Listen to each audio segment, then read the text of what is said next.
Hans Wormhat. This is another short video just with the idea of you should send this video to people who believe in outer space, who believe in NASA. I have a few videos here, but they should be very quick. That should make you start doubting things if you don't doubt them. And one thing people ask sometimes about, well, what do you think stars are if they're not hot balls of gas? Which I always like to bring up. Hot air is like lying. When people are speaking a bunch of hot air, they're just making stuff up and lying. And it's kind of a joke when they say, and it's like a fart joke, all these outer space things are just big balls of gas, allegedly, but that's not reality. Stars twinkle, and they twinkle fast. How is something that's so, allegedly, so far away, and it's just this big ball of gas? They don't look like that when you go outside. And stars, when you observe them, you'll notice there's different. It's like there's three different layers of stars. You got the really bright, close ones that you can see easily with your naked eye. And then you got the ones that are very easy to see when you just have a pair of binoculars. And then there's like the little fainter ones beyond that. It really doesn't look like we're suspended in three-dimensional space with these balls all a bunch of varying random distances from us. No, it's like there's the foreground layer and then kind of a middle layer and then like a background layer. It's optical. I think it could be something like this, like crystals. Like there's giant crystals inside the firmament that slowly rotate. It's like the firmament slowly spins around us. I do not believe that we move. Not at all. The earth is flat and unmoving. And the Bible is very specific about that. The Bible is flat and unmoving. It doesn't, there's no other explanation in the Bible besides flat and unmoving, and there's no mention of outer space fantasyland at all. And so it just makes me so upset whenever I see people coming from religious angles trying to push NASA outer space land. There's nothing in the Bible. You would think that if Earth was one among billions of other worlds, there would be some sort of mention of it. And here we are. So there is this idea, I'll just throw it out there because people talk about it. Well, maybe the stars are angels, people say. The stars are entities. I think there could be something to that. In video games all the time, here's just an example of a game I would always play. There is this idea of people, or maybe they don't have a physical body, but there's some sort of person stuck inside of a crystal. That's just a theme that we see over and over again in the media, where, I mean, Harry Potter does it, right? You can have people that are stuck inside of an object. It's just something that comes to mind. Jude chapter 1 verse 6, and the angels which kept not their first estate, but left their own habitation, he hath reserved in everlasting chains under darkness, unto the judgment of the great day. It's possible. I know that there's a lot of mentions that talk about angels and demons and things being punished by being strapped down in like hell, chained down underground. I can't find it right now, but maybe it's in the book of Enoch, which has a lot of questionable things. But I thought I had read mentions of beings being locked away to the darkness of the void forever.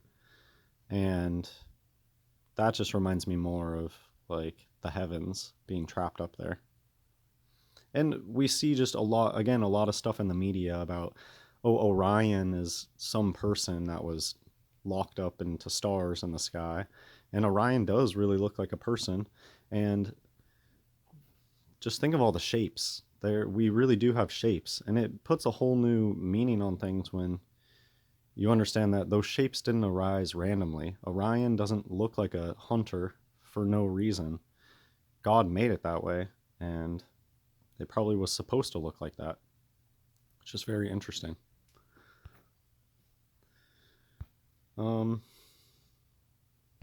Yeah.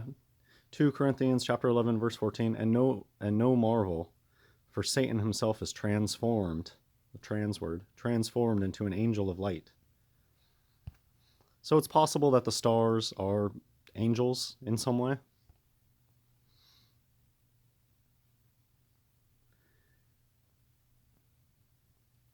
Anyways, you can This is just from Revelation. I'm not going to read it. So this is talking about Wormwood. Wormwood is a star that they say will fall to Earth. Well, the heavens are going to open up like a scroll. And I've had this thought before where it's kind of, they talk about end times being related to giving birth. Well, giving birth, you have the breaking of the waters at the beginning of giving birth. When the heavens open up, when the firmament unrolls like a scroll, there's waters above. So it's going to be like the waters breaking. And then, you know, the sky is falling, the sky is falling. That'll probably really happen. And wormwood is going to fall down and poison the waters. And they kind of describe it like what NASA would show us as a meteor. Right, burning as it were a lamp. A great star is going to fall from heaven, burning as it were a lamp. And it's going to fall in water, a water source somewhere, and poison the waters.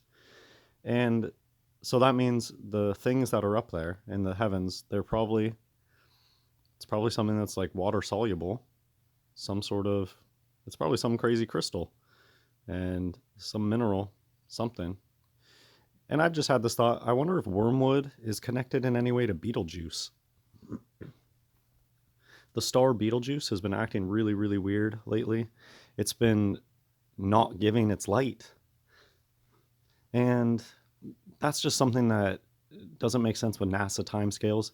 If you go look into the variance of stars, the brightness of stars, if with these NASA timescales, we shouldn't be having these really short cycles of brightening and then dimming, and then Betelgeuse is now dimming like crazy.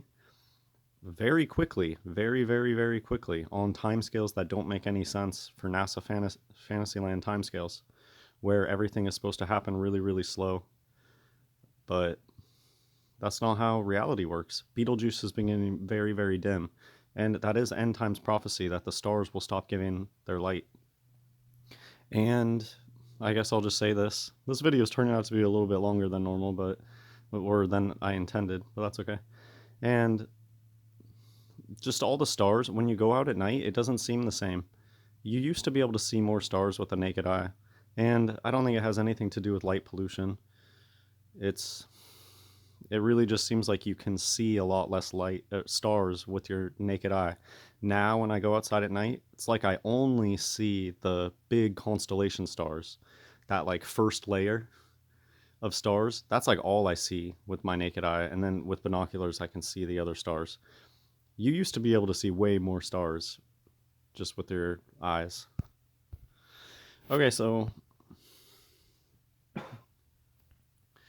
this is shaky footage, but this is what the stars really look like.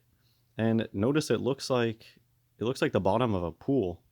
It looks like the images that you see when you look at the bottom of a pool with light being shown on the bottom of the pool. Look, it looks exactly like light at the bottom of a pool. It's just twinkling different colors. And it's not out of focus. This footage is not out of focus. It's not fuzzy at all. It's a clear image. And it looks exactly like light being shown at the bottom of a pool. Another thing that you should look into is comets look exactly like flashlights being shown underwater. That's what comets look like. They look like a flashlight being shown underwater. What do you know? The Bible talks about waters above, waters below.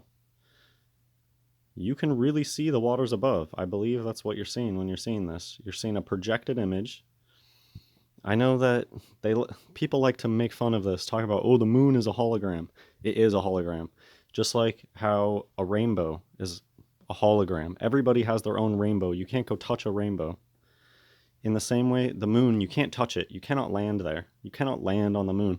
It's a light in the sky, and it's a projected image. You cannot get past the firmament, so you can't get into the heavens yet, and you most certainly cannot land on a light in the sky.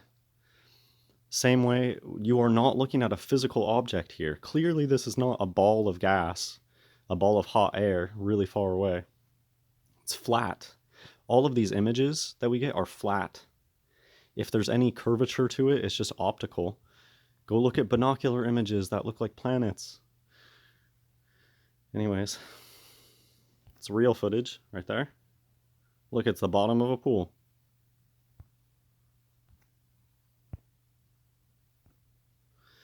I'm going to end with this. This is the one video. If you are trying to send this to somebody with a really short attention span, okay, just timestamp the video for right here. This is straight out of NASA, and it is so laughable. You remember that whole story? I remember this a lot because they were doing this when I was in school. So I remember they showed us so many cartoon images of, oh, this is what Curiosity is going to do. It's going to come in on this UFO looking thing, and they're going to do the burn, and then there's going to be some sort of strap, like these straps that let down the thing. And I remember even thinking when it was going on, wow, this seems like really overly complicated. And it's just something that you kind of forget about. And when I first started doubting the NASA stuff, I started looking into flat Earth. This was one of the first things I went to. Oh, what about that wacky Curiosity thing? I wonder, they must have some proof of that landing system working. Here we go. It speaks for itself. Look at all the ladders in the background. On the right, the orange ladder put up, it does a pyramid with a capstone, if you look at it. And it's just one of their symbols of masonry. Look at all the ladders they have in the shot. Why didn't they go move that ladder? They want it there in the image on purpose. And orange, a lot of orange. Orange is 33. Okay, this speaks for itself. It really does. Look at all the orange.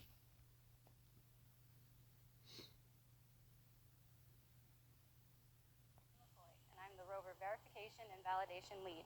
My job is to run system-level tests on the rover structure to ensure it's capable of the requirements we have for Mars. Basically, for the Mars program, we build 2 rovers in parallel. One's the flight rover, and one's the test rover, or DTM. The main difference between the flight rover and the DTM rover is that the flight rover actually goes to Mars. Just recently, we ran a major test called the Sky Crane Full Motion Drop Test. This test is to check out the EDL sequence, or entry, descent, and landing sequence, for Curiosity. For the first time, we're going to be touching down on Mars. This is what I saw in school all the time. Wheels. So this is the sequence leading up to that touchdown on Mars. Because this test is so important to the project, almost all of the team wanted to gather and watch the test. We actually projected it into multiple conference rooms around the lab so that everyone could have access to this very large milestone for our project. Test is commencing. So much duping delight, too. 5, 4, 3, 2, 1, fire.